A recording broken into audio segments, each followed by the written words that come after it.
The flu season is upon us. Which type will we worry about this year? And what kind of shots will we be told to take? Remember the swine flu scare of 1976? That was the year the U.S. government told us all that swine flu could turn out to be a killer that could spread across the nation. And Washington decided that every man, woman, and child in the nation should get a shot to prevent a nationwide outbreak, a pandemic. Well, 46 million of us obediently took the shot. And now 4,000 Americans are claiming damages from Uncle Sam amounting to $3.5 billion because of what happened when they took that shot. By far the greatest number of the claims, 2/3 of them, are for neurological damage or even death, allegedly triggered by the flu shot. We pick up the story back in 1976 when the threat posed by the swine flu virus seemed very real indeed. This virus was the cause of a pandemic in 1918 and 1919 that resulted in over 500,000 deaths in the United States, as well as 20 million deaths around the world. See how easy it is to... Thus, the U.S. government's publicity machine was cranked into action to urge all America to protect itself against the swine flu menace. Influenza is serious business. During major flu epidemics, millions of people are sick and thousands die. Well, this year you can get protection. The vaccines are safe, easy to take, and they can protect you against flu. So roll up your sleeve. Protect yourself. One of those who did roll up her sleeve was Judy Roberts. She was perfectly healthy, an active woman, when in November of 1976, she took her shot. 2 weeks later, she says, she began to feel a numbness starting up her legs. I joked about it at that time. I said I'll be numb to the knees by Friday if this keeps up. By the following week, I was totally paralyzed. So completely paralyzed, in fact, that they had to operate on her to enable her to breathe. And for 6 months, Judy Roberts was a quadriplegic. The diagnosis? A neurological disorder called Guillain-Barré syndrome, GBS for short. These neurological diseases are little understood. They affect people in different ways. As you can see in these home movies taken by a friend, Judy Roberts' paralysis confined her mostly to a wheelchair for over a year. But this disease can even kill.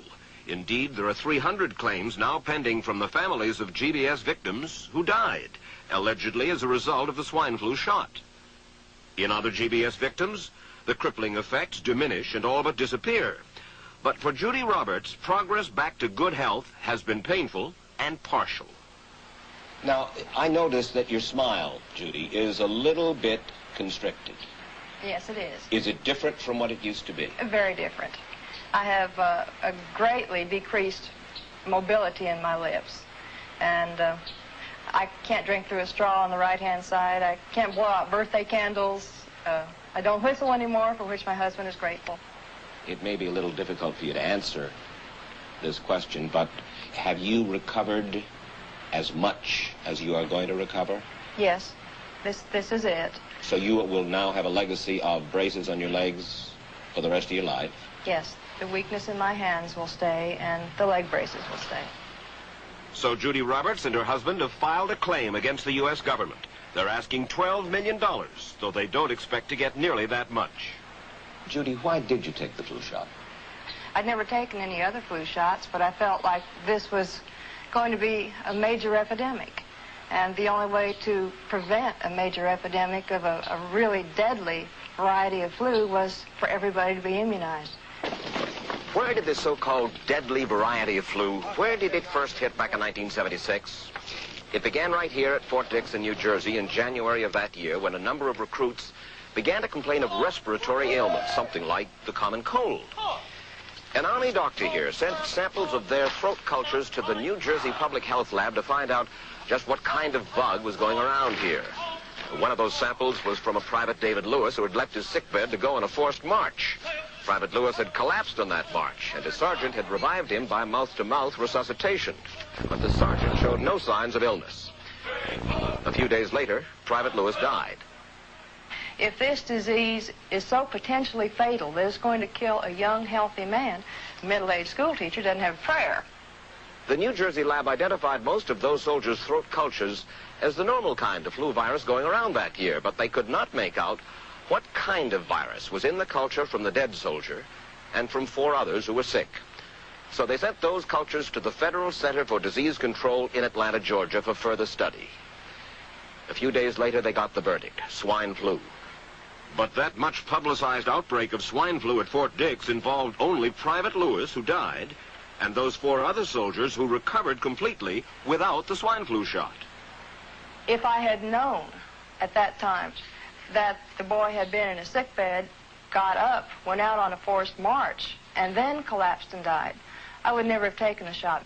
The rationale for our recommendation was not on the basis of the death of a single individual, but it was on the basis that when we do see a change in the characteristics of the influenza virus, it is a massive public health problem in this country. Dr. David Senser, then head of the CDC, the Center for Disease Control in Atlanta, is now in private industry. He devised the swine flu program, and he pushed it. You began to give flu shots to the American people in October of '76. October 1st. By that time, how many cases of swine flu around the world had been reported? There had been several reported, but none confirmed. There had been cases in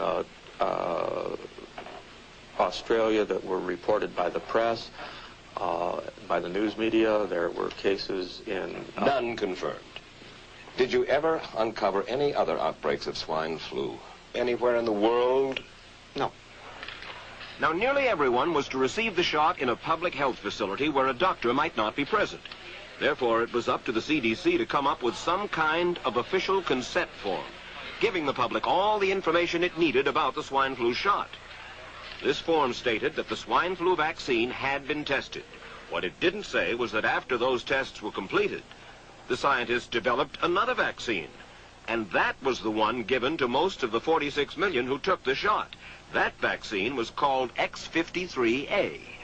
Was X53A ever field tested? I can't say. I would have to... It wasn't. I don't know. Well, I would think that you're in charge of the program. I would have to check the records. I haven't looked at this in some time. The information form, the consent form, was also supposed to warn people about any risks of serious complications following the shot. But did it? No, I had never heard of any reactions other than a sore arm, fever, this sort of thing. Judy Roberts' husband, Gene, also took the shot. Yes, I looked at that document. I signed it. Nothing on there said I was going to have a heart attack or I get Guillain-Barré, which I never heard of.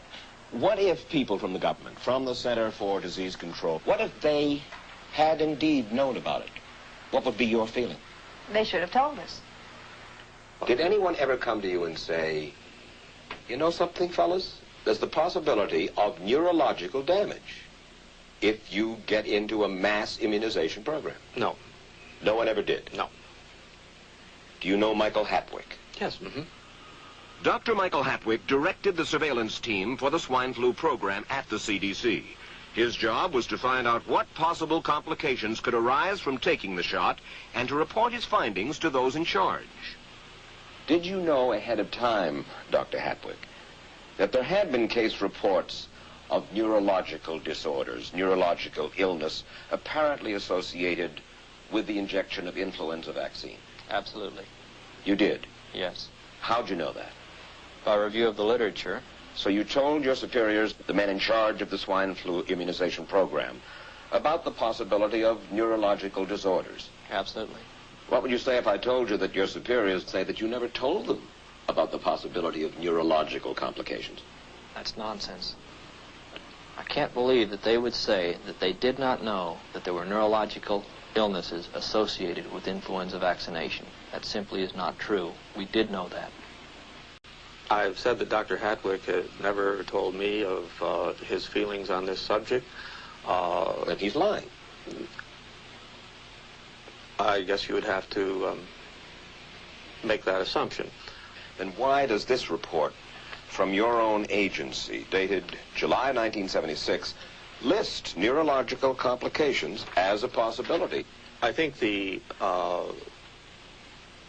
consensus of the scientific community was that the evidence relating neurologic disorders to influenza immunization, that they did not feel that this association was a real one. You didn't feel it was necessary to tell the American people that information? I think that over the years we have tried to inform the American people as fully as possible. As part of informing Americans about the swine flu threat, Dr. Sensor's CDC also helped create the advertising to get the public to take the shot. Let me read to you from one of your own agency's memos planning the campaign to urge Americans to take the shot. The swine flu vaccine has been taken by many important persons, he wrote. Example, President Ford, Henry Kissinger, Elton John, Muhammad Ali, Mary Tyler Moore, Rudolph Nureyev, Walter Cronkite, Ralph Nader, Edward Kennedy, etc., etc. True? I'm not familiar with that particular piece of paper, but I do know that at least of that group, President Ford did take the vaccination. Did you talk to these people beforehand to find out if they planned to take the shot? I did not know. Did anybody? I do not know. Did you get permission to use their names in your campaign? I do not know. Mary, did you take a swine flu shot? No, I did not. Did you give them permission to use your name saying that you had or were going to? Absolutely not. Never did. Did you ask your own doctor about taking the swine flu shot? Yes, and at the time he thought it might be a good idea. But I resisted it because I was leery of having the symptoms that sometimes go with that kind of inoculation. So you didn't? No, I didn't. Have you spoken to your doctor since? Yes. And? He's delighted that I didn't take that shot. You're in charge. Somebody's in charge. There are... This is your advertising strategy that I have a copy of here. Who's it signed by? This one is unsigned. But you'll acknowledge that it was your baby, so to speak. It could have been from Department of Health, Education, and Welfare. It could be from CDC. I don't know. I'll be happy to take responsibility for it. It's been 3 years now since you fell ill with GBS, right? Right. Has the federal government, in your estimation, played fair with you about your claim? No, I don't think so. It seems to be dragging on and on and on, and really no end in sight that I can see at this point. With respect to the cases of Guillain-Barré, allegedly... Former Secretary of HEW Joseph Califano, too, was disturbed that there was no end in sight. So a year and a half ago, he promised that Uncle Sam would cut the bureaucratic red tape for victims suffering from GBS and would pay up quickly. We shouldn't hold them to an impossible or too difficult standard of proving that they were hurt. Even if we pay a few people a few $1,000s that might not have deserved it, I think justice requires that we promptly pay those people who do deserve it. Who's making the decision to be so hard-nosed about settling? Well, I assume the Justice Department is. Griffin Bell before he left? Well, the Justice Department agreed to the statement I made. It was cleared word for word with the lawyers in the Justice Department by my HEW lawyers. And that statement said, in effect... That statement said that we should pay Guillain-Barré claims without regard to whether the federal government was negligent if they resulted from the swine flu shot. I think the government knows it's wrong. If it drags out long enough, that people will just give up. Let it go. I am a little more adamant in my thoughts than my wife is, because I told Judy to take the shot. She wasn't going to take it, and she never had shots. And I'm mad with my government because they knew the facts, but they didn't release those facts because if they had released them, the people wouldn't have taken. And they can come out tomorrow and tell me there's going to be an epidemic, and they can drop off like flies next to me. I will not take another shot that my government tells me to take. Meantime, Judy Roberts and some 4,000 others like her are still waiting for their day in court. I don't need another flu shot. I had a flu shot last year. A swine flu epidemic may be coming. Swine flu shot? Well, I don't know. I've been thinking about it. It could make you very sick. Swine flu? Man, I'm too fast to let it catch me. You'll want to be protected. I'm the healthiest 55-year-old you ever seen. Hey, I play golf every weekend. Get a shot of protection. The swine flu shot. Joe brought it home from the office. He gave it to Betty and one of his kids and to Betty's mother. But Betty's mother went back to California the next day. On her way to the airport, she gave it to a cab driver, a ticket agent, and one of the charming stewardesses. At school, Joe's kid gave it to some other kids, and Mrs. Merrill got it and gave it to her husband. In California, Betty's mother gave it to her best friend, Dottie. But Dottie had a heart condition and she died. But before she died, Dottie gave it to her girlfriend, the mailman, the paper boy, and the vet when she went to pick up her chihuahua. If a swine flu epidemic comes, this is how it could spread. You'll want to be protected, especially if you're elderly or chronically ill. Get a shot of protection, the swine flu shot.